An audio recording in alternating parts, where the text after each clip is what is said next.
Howard Stark returns, Peggy infiltrates the Arena Club, and Whitney Frost is the Hedy Lamarr of the Marvel Universe. This week on Agent Carter, Season 2, Episode 3, Better Angels.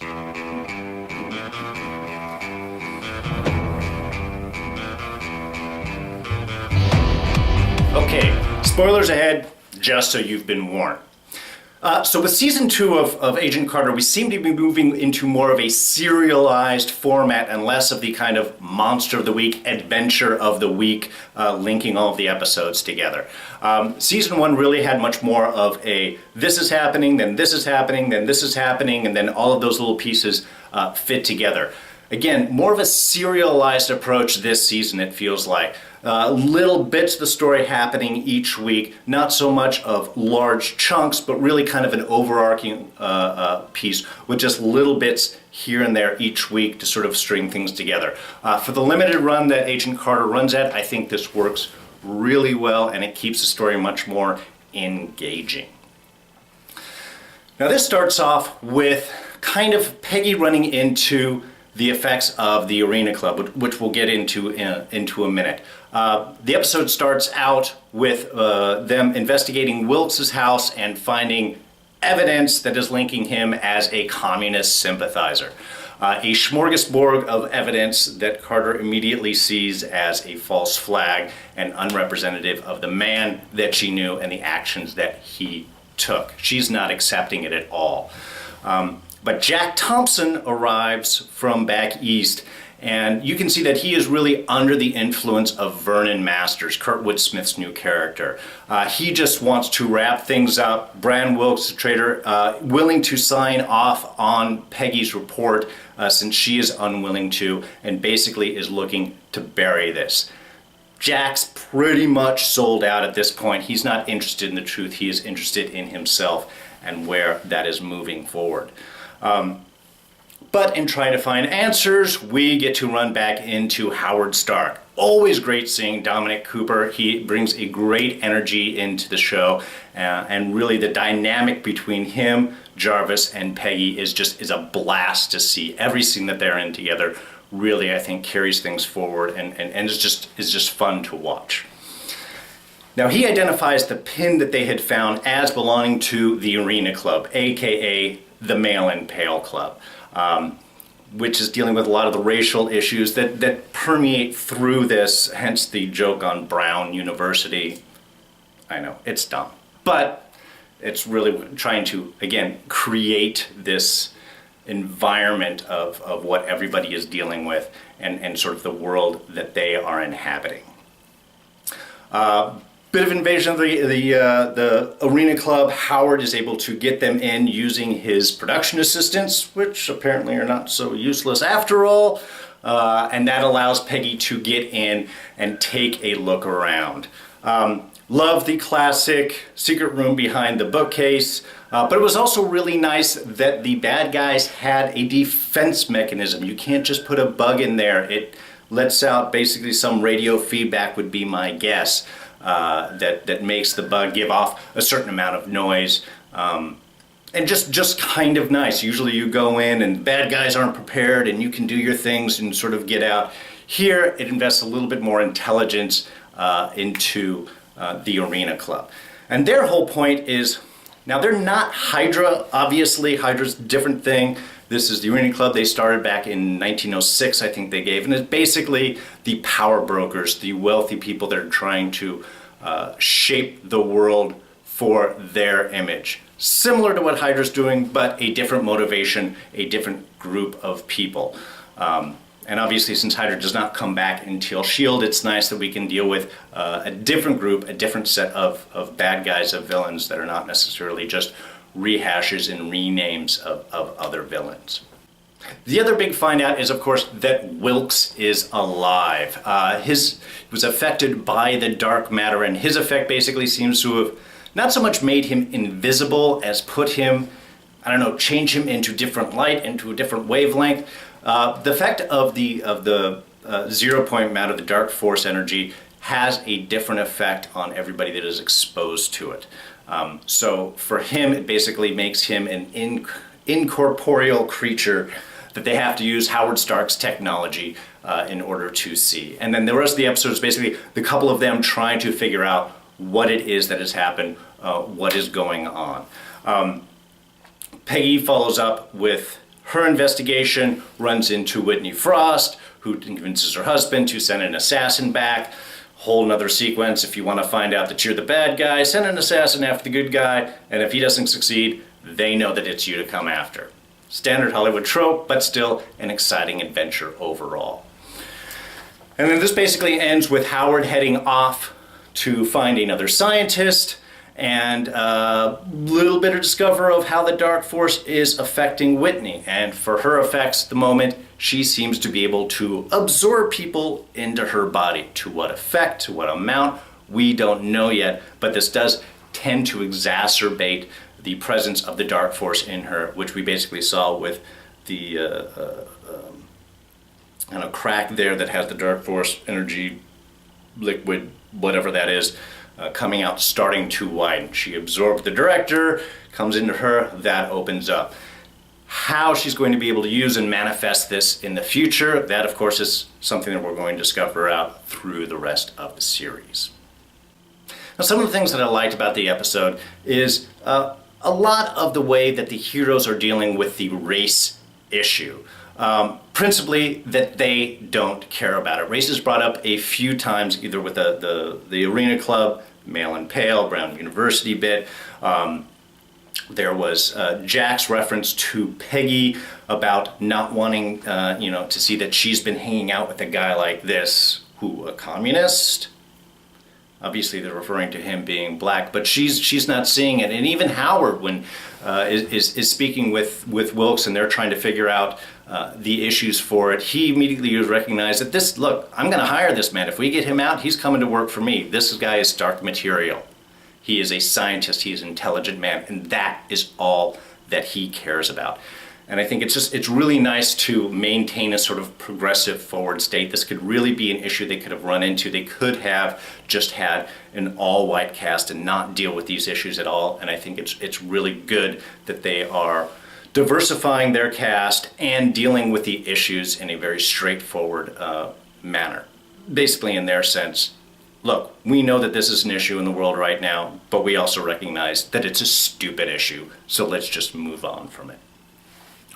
Also, Jack Thompson's little work. When he comes in initially, he is obviously sold out. He's branding Jason Wilkes a communist and signing off, Peggy, if you're not going to sign it, I will sign it off. We're going to bury it and move on from here. Even when he really pushes her and Peggy strikes back, don't piss off Peggy, she's very mean when she's angry, and kind of sends her packing back to New York. Jack is interested only in himself. Peggy was very right with the words that she said to him, and I think that hit really hard. So later, when he does see the video, the film of the Dark Force explosion when it was first discovered, when he does talk with Vernon Masters afterwards, especially at the very last bit when he is introduced into the Arena Club and he sees the new senator who is going to be elected, sees the paper that Peggy specifically referred to. You can see that he at least is starting to reflect back. He is not all of that guy. Yeah, he is selfish, but he's not necessarily evil. I think he wants to be a good guy, and it's just nice that they're able to give a little bit of depth to him. I was afraid when they first showed him off that we were just going to write him off as the sellout, but he may turn around and actually have some positive contributions to bring back. Also, really enjoyed that the training that Jarvis has been doing has been working out. That little fight scene when Peggy gets jumped and Jarvis comes in and knocks around. Yeah, it's not great. There are only a few moves, but he has been training a little bit. There's just a little bit of his evolution that's being shown in that. Now, from the same sequence, things I didn't like kind of actually revolved around that particular scene. One, do not save the hero with a Deus Ex Machina, okay?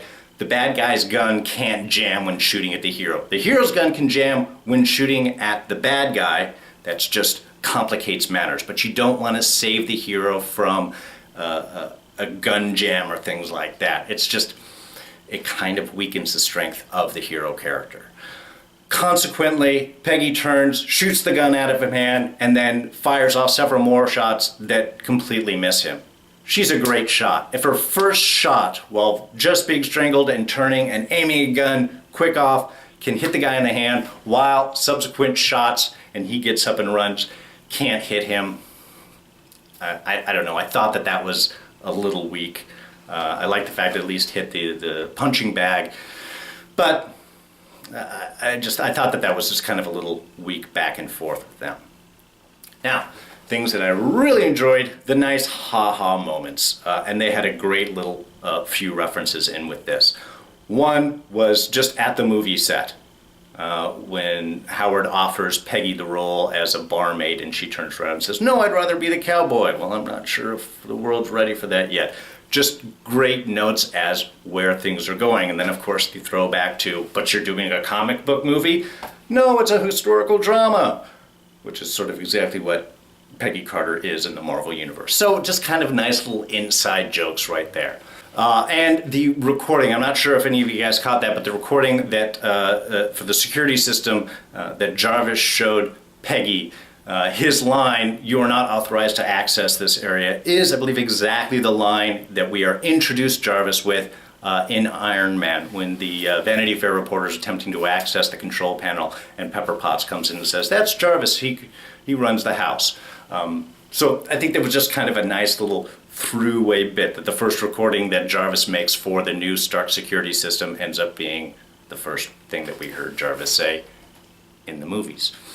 And of course, Whitney Frost is the Hedy Lamarr of the Marvel Universe.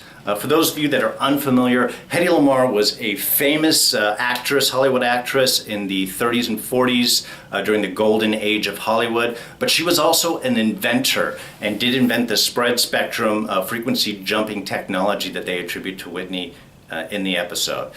She originally came up with that to help the Allies in guiding the torpedoes.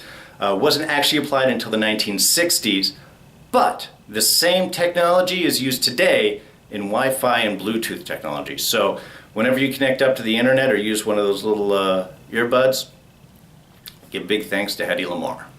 So again, overall, really a good episode. I like the new format. I like the fact that we are just doing small little bits, that we can focus on small story moments, and that these whole thing can link stuff together. As opposed to individual episodes connecting, it's more like we're seeing Act 1, and then Act 2, and then Act 3, and then Act 4. All small little bits, or chapters even, that are going to connect together and show the whole rest of the series. There is one small little question that I did have.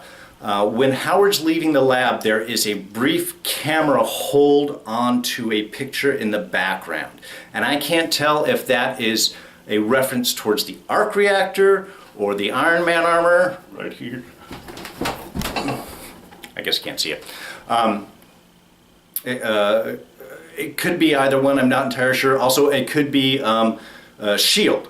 It could be sort of a quick reference towards S.H.I.E.L.D. Just the circular light thing, could be one or the other. They held the camera on it for a moment, so I believe that it has something to go. They do not waste time, they do not waste shots, they're not going to include things. If there's one thing about Marvel, it does not include things just to have them there. Everything means something. And that's it. Again, great episode. Can't wait to see what else is coming up. Deadpool. 2 weeks to Deadpool. That is going to be incredible. I hope you're all looking as forward to that as me. Yes, it's not MCU, but it's still awesome. And every preview for that, I think, I'm really looking forward to it. I think it's going to be great. So, next week, we are going to be right back here. Press like if you enjoyed what I had to see. Feel free to subscribe. Join us every week. Hit comments in the section below. I love to read them. I'll always give feedback back. Greatly appreciate all of you who do contribute and who watch us every week. Thank you so much. I'm out of here. I'm D, and I will see you guys later. Dun dun dun dun dun dun dun dun dun dun.